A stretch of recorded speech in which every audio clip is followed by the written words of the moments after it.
জীবনের লক্ষ্য শুধু অর্থ নয়, জীবনের উদ্দেশ্য হলো পরমেশ্বরের সেবা করা ও মনের শান্তি লাভ করা। যত জীব তত শিব, শত জীবের মধ্যে স্বয়ং ঈশ্বরের বাস।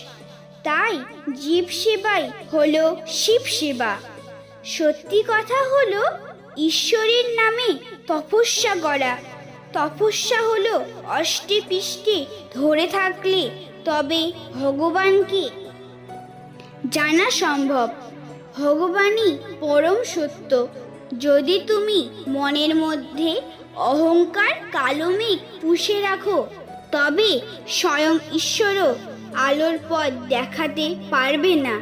মনে রাখবেন, যখন ঈশ্বর তোমার কঠিন সমস্যার মধ্যে ধাক্কা দেন, তখন তোমাকে ভগবানের ওপর ভরসা রাখা উচিত।